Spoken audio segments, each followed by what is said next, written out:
So'nggi vaqtlarda ijtimoiy tarmoqda o'zbek san'atkorlari tez-tez firibgarlar qurboni bo'lib qolayotgani haqida xabarlar tarqalmoqda. Quyidagi ana shunday holatlar haqida so'z yuritamiz. Xonanda Dilfuza Ismoilova 2025-yil boshida gap-doshi sitrus mevalar savdosi bilan shug'ullanadigan ayol tomonidan $80,000 ga chuv tushirilgan. Firibgarlikda ayblanayotgan ayol avvalgi xonandaning gapiga qo'shilgan.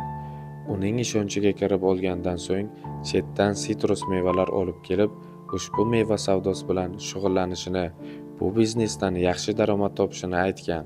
Uning gapiga ishongan Dilfuza Ismoilova uning biznesiga sherik bo'lish maqsadida pul tikkan. Natijada $80,000 ni yo'qotib, firibgarlik qurboni bo'lgan. Xonanda sal qolsa $80,000 emas, balki $200,000 ga chuv tushishi mumkinligini, ammo bunday bo'lmaganini aytdi. O'zim va o'g'lim ikkimizning $200,000 ga sotmoqchi bo'ldik.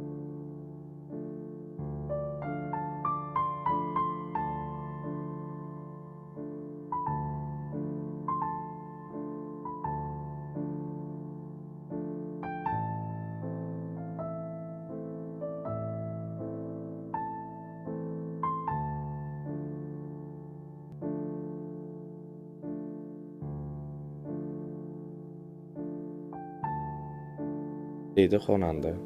Sud hukmi bilan xonandani aldagan ayol Jinoyat kodeksining 168-moddasi 4-qismi A bandi juda ko'p miqdorda firibgarlik va 228-moddasi hujjatlar, shtamplar, muhrlar, blankalar tayyorlash, ularni qalbakilashtirish, sotish yoki ulardan foydalanish. 2-qismi B bandida nazarda tutilgan jinoyatlarni sodir etganlikda aybli deb topilgan. Unga 6 yil va 4 oy muddatda ozodlikdan mahrum qilish jazosi tayinlangan.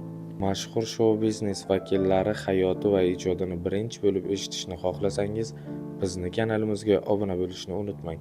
Keyingi videolarda ko'rishguncha salomat bo'ling.